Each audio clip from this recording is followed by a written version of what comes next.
Bonjour à tous, bienvenue dans Bonjour chez vous. C'est un plaisir d'être avec vous aujourd'hui pour aborder un sujet super intéressant. On va parler de cette révélation qu'on a tous reçue un jour ou l'autre, ou peut-être que vous allez recevoir aujourd'hui.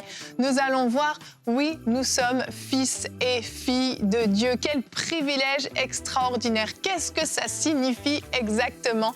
Eh bien, pour parler de ce thème très intéressant, j'ai Aurélie avec moi, mais j'ai aussi un invité qui va être avec nous pour quelques jours, Carlos Catari. Bonjour. Merci. Carlos. Merci. Salut Aurélie. Merci. Quel plaisir de t'avoir. Certains disent, mais j'ai déjà entendu ce petit accent. Eh oui, on t'a eu en capsule dans Bonjour chez vous. Oui, j'étais en voyage. T'étais en voyage, exactement. Et on t'a avec nous, Carlos. Tu es un enseignant, vraiment, de la parole, un prédicateur. Tu te déplaces partout parce que tu peux prêcher dans 3 langues différentes, c'est ça? Presque 4 des fois. Le moldave, tu parles moldave aussi, hein? Là-bas, ils parlent russe et roumain. Mais non, mais je ne me rends pas là encore. Non, pas encore, pas loin. Mais tu parles espagnol, anglais, français et tu prêches un peu partout. Tu partages ton témoignage qui est assez extraordinaire. Ancien homosexuel, tu es venu au Seigneur et tu vis des révélations que tu transmets autour de toi sur tout un tas de choses et dont cette révélation de l'identité d'enfant de Dieu, c'est ça? Cette identité, on comprend l'identité d'enfant de Dieu, je dirais que c'était la plus importante chose dans tout mon cheminement. Donc, on va parler de ça. Tellement important. Et tu feras une rubrique justement tout à l'heure, réponse d'experts. Tu vas nous dire ce que ça signifie exactement d'être enfant de Dieu. Et de façon pratique. De façon pratique, c'est ça. Parce qu'en fait, le titre le dit, hein, c'est une révélation. Donc, ça ne se passe pas forcément dans la tête. Ça doit se recevoir, mais il y a des explications. La parole vient nous éclairer et amener cette révélation pour qu'on comprenne. Et pour nous donner la sécurité de cette position d'enfant. Exactement, c'est super important. Et je le dis, tu es papa de jumeaux quand même. Et ça, c'est fort. Ça, c'est très fort. Et ils sont un an. Et en plus, ils donc, ont un an. On est content que tu sois là. Et si on voit quelques cernes sous tes yeux, on peut justifié. Non, mais déjà, un enfant, c'est difficile, mais alors 2, là. Je suis très impliqué, donc c'est vraiment intense. Oui, tu es un super papa, un super époux. D'ailleurs, demain, tu vas nous parler du mariage, mais on en parlera en fin d'émission. Mais tu as plein de choses à nous partager cette semaine. Merci encore d'avoir accepté l'invitation. Au plaisir, c'est un plaisir vraiment. Excellent. Allez, c'est parti, on va recevoir cette révélation. On commence avec toi, Aurélie, dans la pensée du jour.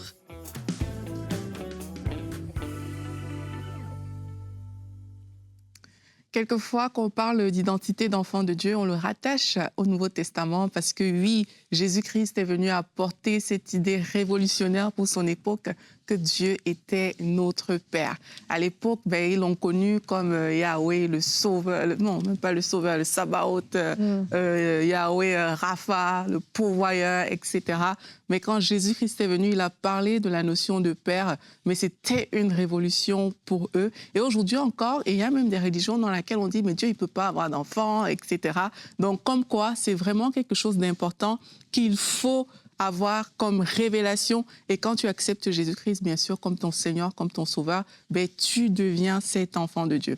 Aujourd'hui, je ne veux pas vous parler de ça au niveau du Nouveau Testament, mais je vais vous parler de Moïse, parce que moi, au niveau de l'identité, quand j'ai lu dans la parole ce que Moïse a fait, je me suis dit, lui, il avait compris quelque chose sur l'identité que peut-être même aujourd'hui, plusieurs personnes n'ont pas encore compris. Et la Bible, en parlant de Moïse, nous dit dans Hébreux 11 au verset 24 que par la foi, Moïse, étant devenu grand, refusa d'être appelé fils de la fille de Pharaon. Vous savez, quand on parle de fils, on parle d'une identité, choisissant plutôt d'être dans l'affliction avec le peuple de Dieu que de jouir pour un temps des délices du péché. Donc là, on nous dit que Moïse, il a choisi un camp en fait. Il y avait Pharaon dans tout le pays d'Égypte. Il a refusé d'être appelé le fils de la fille de Pharaon parce qu'il a choisi le peuple de Dieu. En fait, il s'est positionné dans son identité à ce moment-là qui était directement rattaché à Christ, parce que plus tard, on nous dit qu'il voyait comme dans l'invisible, en fait. Donc, il a choisi cette chose. Et qu'est-ce que la révélation de cette identité a fait pour Moïse à son époque? C'est que Moïse s'est dissocié clairement de l'Égypte. À côté de ça, il a accepté de souffrir avec le peuple de Dieu. Il a embrassé son rôle de libérateur. Il a marché avec Dieu dans l'intimité comme personne à son époque et il a servi le Seigneur avec fidélité.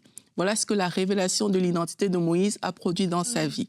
Et aujourd'hui, lorsqu'on voit des personnes qui, malgré qu'elles connaissent des versets bibliques, n'ont pas une relation vraiment intime avec Dieu, lorsqu'on voit qu'elles ne sont pas vraiment dissociées du monde, mais qu'elles continuent à poser certaines actions, des personnes peut-être qui dépendent plus du regard de l'homme plutôt que de Dieu, des personnes qui poursuivent certains buts humains et qui ne manifestent peut-être pas leur autorité plutôt que de poursuivre les buts de Christ, c'est fort probable que ces personnes n'ont pas reçu la révélation de leur identité. Parce que lorsque tu reçois la révélation de ton identité, eh bien, qu'est-ce qui va se passer? C'est que tu auras cette conscience de l'identité qui va automatiquement avoir un impact sur tes valeurs, sur tes choix, sur les buts de ta vie, sur comment tu vois Dieu, sur l'abandon que tu as dans la présence de Dieu, sur l'intimité avec lui. Donc si aujourd'hui, tu connais des versets bibliques qui parlent de Dieu notre Père, peut-être tu dis notre Père qui est aux cieux tous les jours, mais que tu sens à l'intérieur de toi que tu le vois comme un Dieu lointain, tu le vois comme quelqu'un qui est très éloigné de toi et il n'y a pas cette relation d'abandon entre toi et le Père, peut-être que tu as besoin d'avoir cette révélation. Et si c'est ton cas, la Bible nous dit dans Romains 8 au verset 16 que l'Esprit lui-même rend témoignage à notre esprit que nous sommes enfants de Dieu. Donc aujourd'hui, tu peux juste te placer devant le Seigneur et dire, Saint-Esprit, c'est toi qui rends ce témoignage. C'est toi qui vas me permettre de dire, Abba, Père. Abba, ça veut dire source, ça veut dire repère. Ça veut dire que tu es connecté directement à cette personne-là. C'est toi qui peux me donner cette révélation. Alors, Saint-Esprit, ouvre mon cœur. Tu peux faire cette prière et je te garantis que le Saint-Esprit est fidèle parce qu'il est venu pour glorifier Jésus. Il est là pour manifester Dieu le Père. Alors que tu fais cette prière avec sincérité et que tu commences à lire la parole de Dieu pour recevoir cette révélation de Jésus-Christ, ta vie ne sera plus la même. Amen. Amen. Comme d'habitude, Aurélie nous a fait une étude biblique dans sa pensée du jour. Non, mais Merci. sérieux, l'histoire de Moïse, moi, j'étais comme... En fait, il a reçu une révélation d'une identité. C'est vrai. Ça, c'est clair. C'est vrai. Et ça s'est manifesté concrètement, en fait. Quand tu reçois cette révélation, il y a une application directe, en fait, dans ta vie. Mais une révélation, c'est ce qu'on disait un peu en début d'émission, c'est que c'est pas juste de vouloir comprendre qu'on nous explique quelque chose, mais c'est quelque chose, c'est une conviction qui vient de l'intérieur. En fait, ça vient de ton esprit et c'est ce que tu citais à la fin. Tu parlais de Abba Père, c'est notre verset du jour, on va le regarder. Romains 8 au verset 15 et 16 nous dit que vous n'avez point reçu un esprit de servitude pour être encore dans la crainte, mais vous avez reçu un esprit d'adoption par lequel nous crions Abba Père. L'Esprit lui-même rend témoignage à notre esprit que nous sommes enfants de Dieu. L'Esprit lui-même rend témoignage à notre esprit que nous sommes enfants de Dieu. On ne parle pas de l'intelligence, on ne parle pas d'une compréhension humaine, on parle clairement d'une révélation là. C'est le Saint-Esprit en nous qui parle, qui communique à notre esprit pour lui dire « Hey, t'es enfant de Dieu ».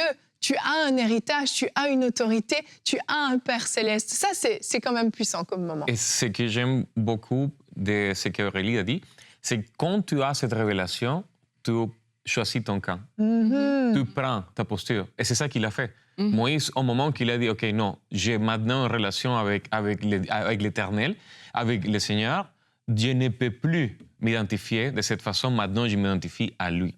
Et par la suite, on voit comment Moïse a cheminé tout le long de son parcours. Mais c'est impressionnant parce que s'il n'embrasse pas, s'il ne prend pas cette révélation, s'il ne prend pas cette compréhension comme une réalité, il ne va pas faire ce pas. Donc, si on entend seulement « Ah oui, je suis enfant de Dieu », mais on continue à avoir une relation avec Dieu plutôt performance. Ça veut dire, oh, j'ai prié aujourd'hui, Dieu il m'aime, ça va bien avec Dieu parce que j'ai cherché Dieu ce matin. Mais si je ne le cherche pas, est-ce que ça va mal? C'est ça. Est-ce qu'il t'aime moins? Exact. Maintenant, tu l'as dit tantôt, j'ai des jumeaux. Et il y a des matins qu'ils pleurent sans arrêt, que ça m'énerve, sont insupportables dans un moment donné. Et après, ils te sourient et tu dis, ah, c'est fait. Oui, voilà, je les aime, je suis fondu pour... Donc, ça ne change pas la performance à l'amour pour ton enfant, mais est-ce que l'enfant a cette compréhension? Est-ce que nous, en tant qu'enfants, on a cette compréhension tout le temps? Mais c'est ça qui est important parce que quand on n'a pas cette révélation, justement, on n'a pas la révélation de l'amour inconditionnel de Dieu. Donc, on va chercher, comme tu le dis, à être aimé. Donc, on va tomber quoi? Dans les œuvres, dans la performance, et ça va être une vie de devoir. Il faut, ou il faut pas, il faut pas. Mais il n'y a pas de relation dans le « il faut ». À un moment donné, quand tu reçois la révélation d'enfant de Dieu, tu passes à une autre dimension. Et là, tu comprends qu'il s'agit d'une relation. Il ne s'agit pas juste d'une religion. Il ne s'agit pas d'un espèce de grand Dieu lointain avec une grande barbe qui est là et qui te juge et qui te dit « Pourquoi tu as fait ça? Tu ne dois pas faire ça. » C'est une autre dimension, tout à coup, de la relation.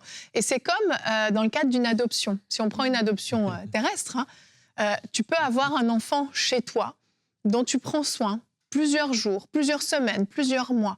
Mais quand un jour tu arrives vers lui avec un document qui dit « Regarde, légalement, tu es devenu mon fils ou tu es devenue ma fille », il y a quelque chose qui se passe.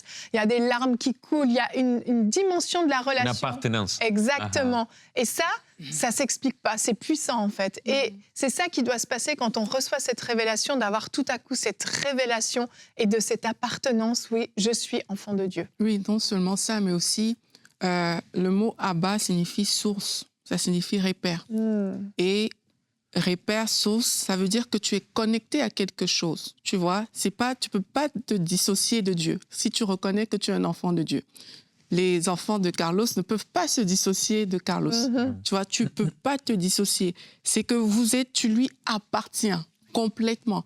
Et parce que tu reconnais cette appartenance, mais il y a une dépendance qui va se développer. Tu vois, tu ne vas pas chercher à vivre de façon indépendante. Et il y a une dépendance qui va se développer. C'est pour ça que toute ta vie, toutes tes valeurs vont changer, parce que tu deviens uni avec lui. Vous êtes connectés tous les deux et il va déteindre sur toi parce que c'est un repère.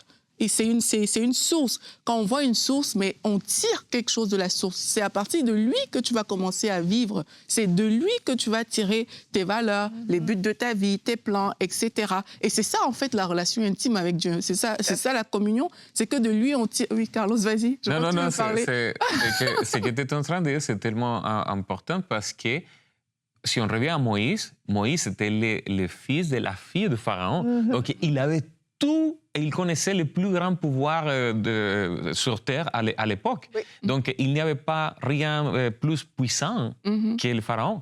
Et il était là, mais il a connu Dieu.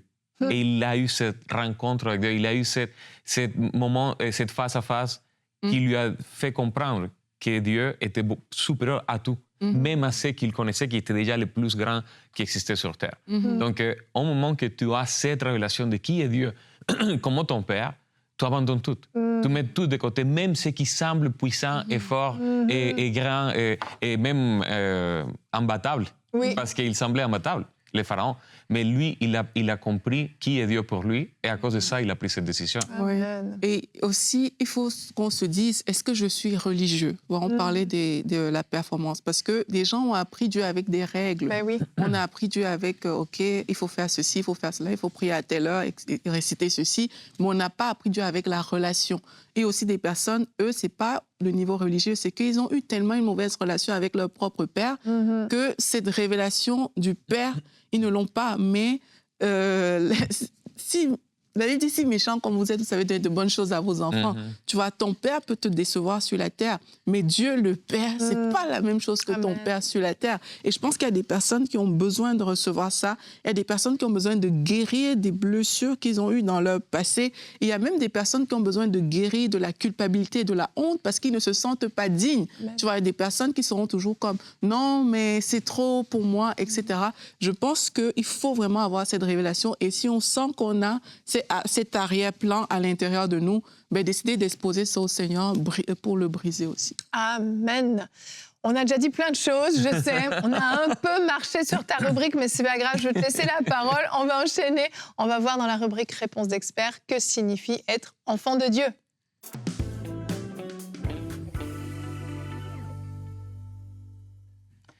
Pourquoi sommes-nous enfants de nos parents? Pourquoi? Il y a juste deux réponses. On est né de eux ou on est adopté. C'est vrai. C'est les seuls deux choix. C'est vrai. Donc, l'enfant qui est né de ses parents, il est une reproduction de la génétique de ses parents. Donc, c'est la génétique des parents qui se reproduit dans l'enfant et ce lien imbrisable, il est là. c'est son enfant. Mais l'enfant adopté, par contre, il est enfant parce que ses parents ont fait une déclaration avec un document, une déclaration légale et publique devant tout le monde que lui, c'est mon enfant, qu'elle, c'est mon enfant. Donc, c'est soit que les parents l'ont engendré ou c'est ça que les parents ont décidé de l'adopter. La décision d'avoir un enfant revient aux parents. Donc, il n'y a rien que l'enfant adopté ou que l'enfant né a fait pour devenir enfant. C'est tellement vrai. C'était la décision des parents. Ouais. Donc, la bonne nouvelle pour les chrétiens, c'est que pour nous, on est autant engendré, on est né de Dieu et on est adopté de Dieu.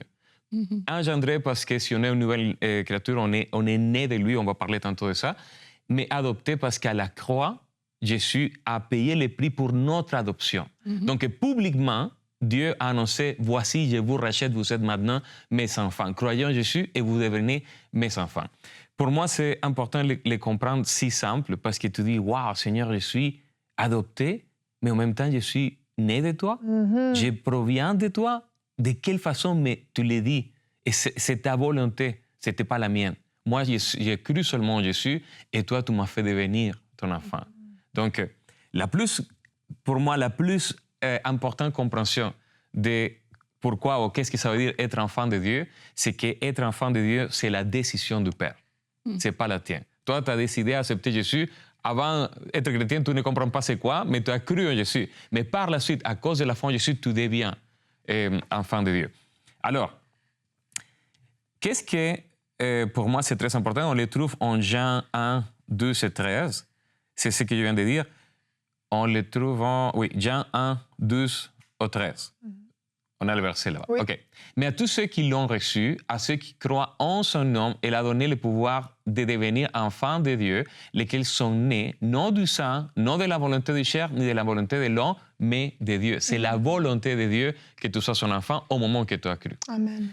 Et aussi, on le voit qu'au moment que tu crois en Jésus, il y a deux choses qui se passent. Il y a d'un côté, l'adoption s'est faite, mais de l'autre côté, dans ton esprit, il y a une transformation.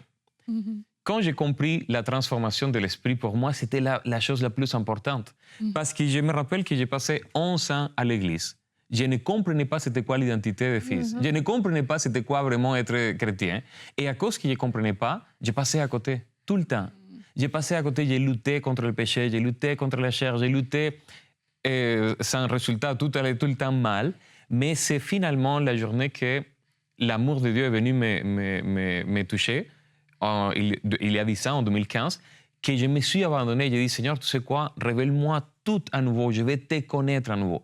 Et c'est là la première chose qu'il a fait, c'est de me faire comprendre qu'à la croix, il a pardonné tout mon péché, il a pardonné toutes mes mauvaises actions, mais qu'à la résurrection, il m'a fait être né de lui avec une nouvelle nature, et c'est la nature du Père. Donc, je vais les séparer comme ça.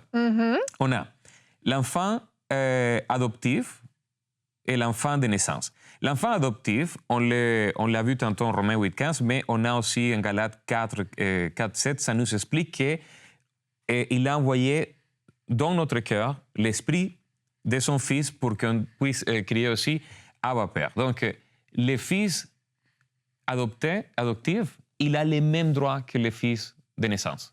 Exact, c'est les mêmes droits.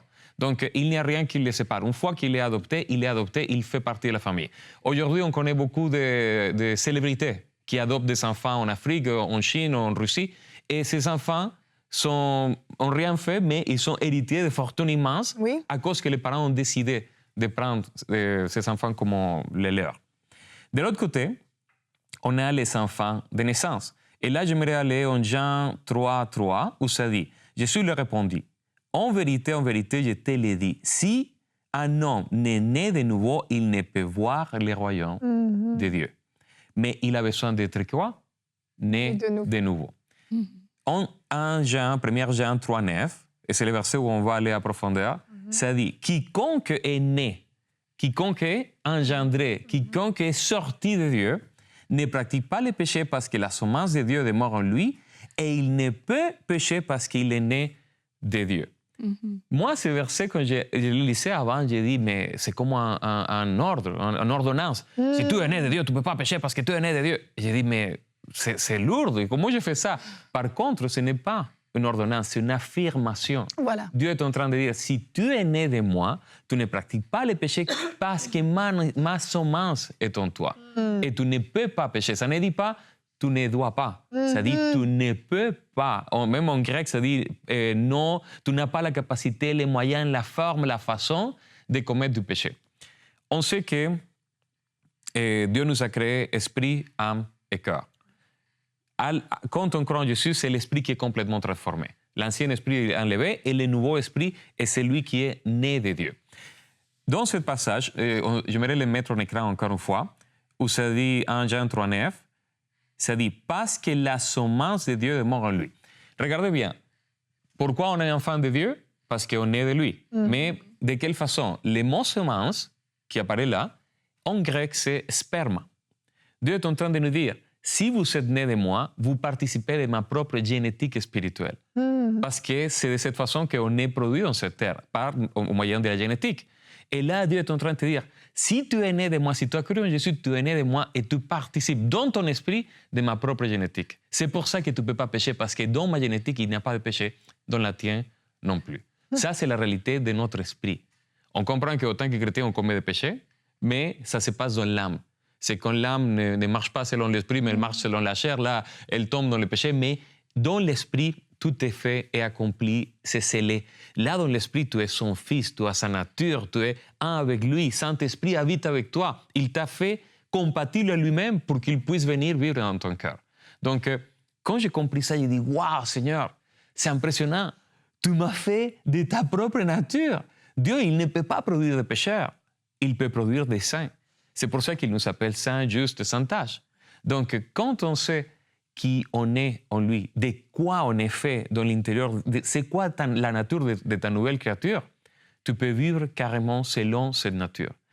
Là, d'un côté, je me suis dit, OK, Seigneur, ça veut dire que si mes péchés sont effacés à la croix, et dans la nouvelle naissance, j'ai ta nature, ça veut dire que le péché et mon passé n'ont pas rapport avec moi. À la croix, il a résolu mon passé, mais à la résurrection, il m'a donné une nouvelle vie qui n'a pas rapport avec mon passé, que c'est plutôt en rapport à lui. Donc, d'un côté, je suis limité à ne plus vivre selon ce que je faisais parce que ça ne correspond plus avec qui je suis.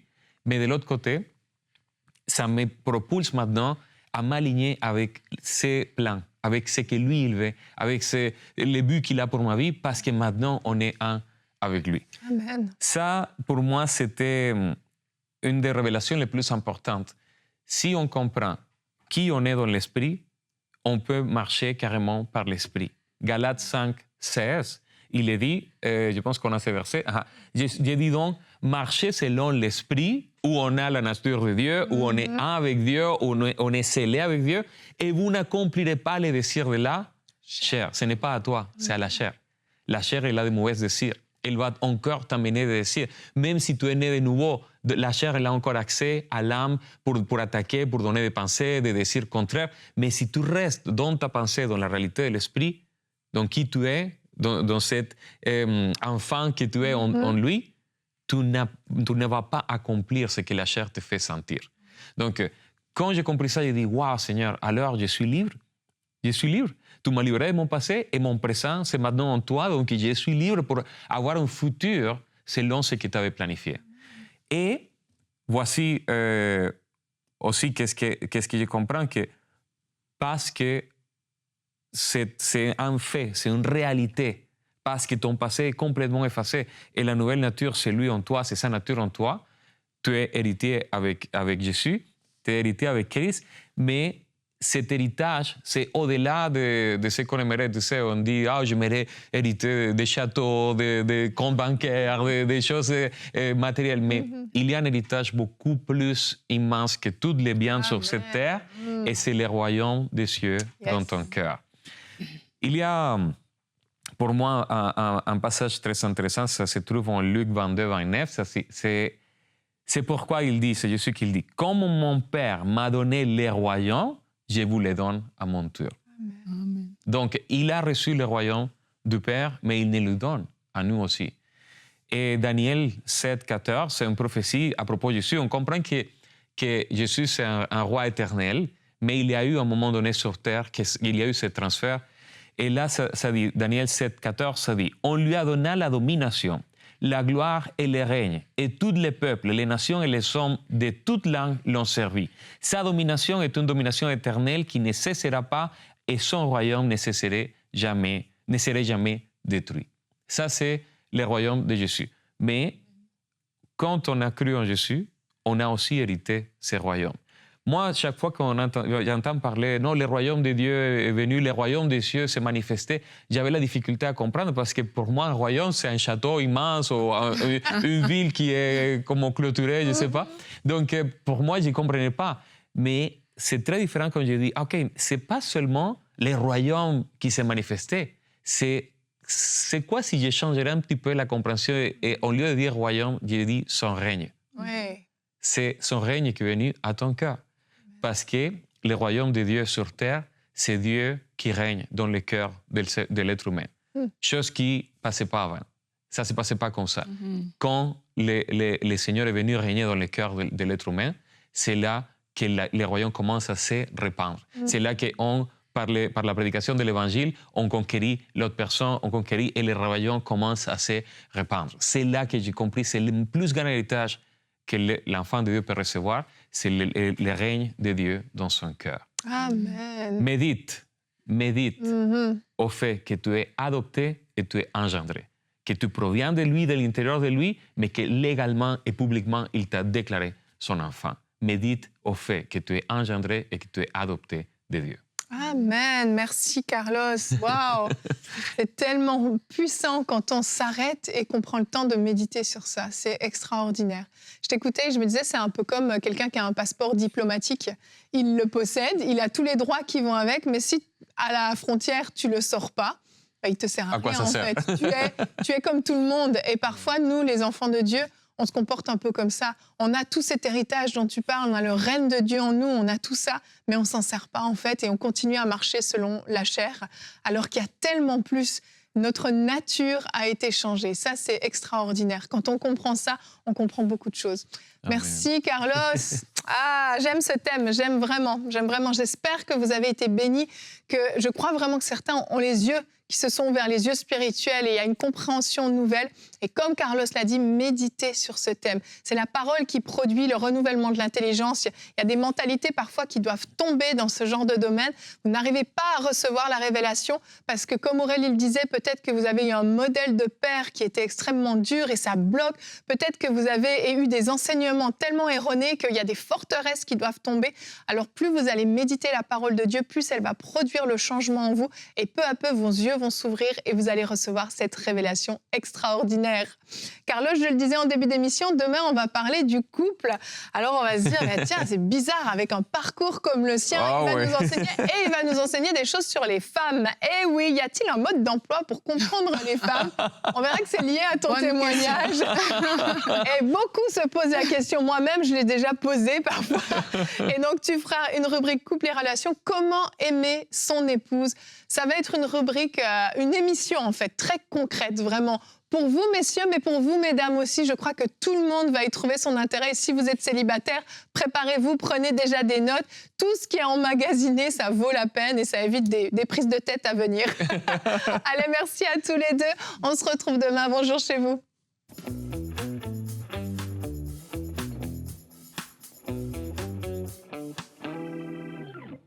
Bonjour à tous, je m'appelle Xaviera, j'ai 24 ans et je vais très vite expliquer comment j'ai été guérie à travers l'émission Prière Inspirée. Donc il faut savoir que moi j'ai toujours souffert de règles douloureuses, mais vraiment toujours depuis que je m'en souvienne. Et ce jour-là c'était le 13 février, c'était mon premier jour de règles du mois et ça me faisait vraiment souffrir. Donc j'avais commencé à prier le matin pour ça, pour que le Seigneur m'en délivre. Je priais, je lui demandais qu'il me sorte de là, qu'il me délivre parce que j'en pouvais plus.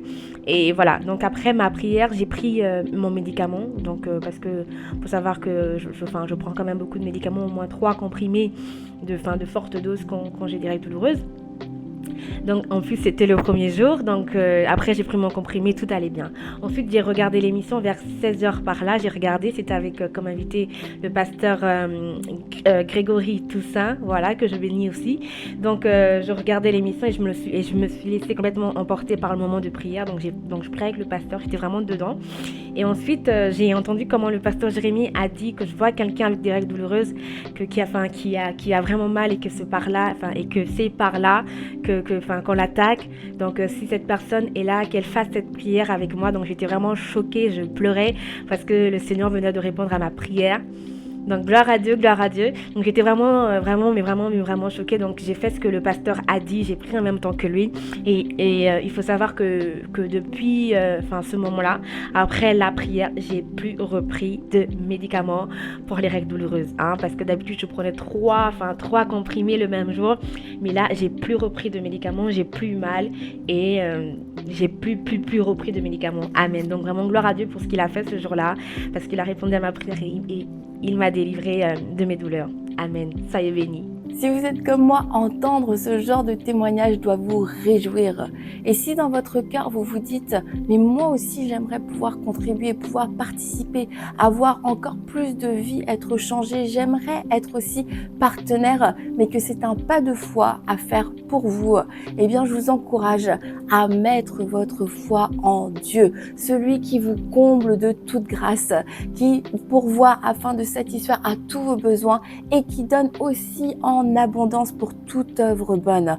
Alors si dans votre cœur vous avez le désir de pouvoir devenir un partenaire de MCI, eh bien faites confiance à Dieu, mettez votre confiance en lui.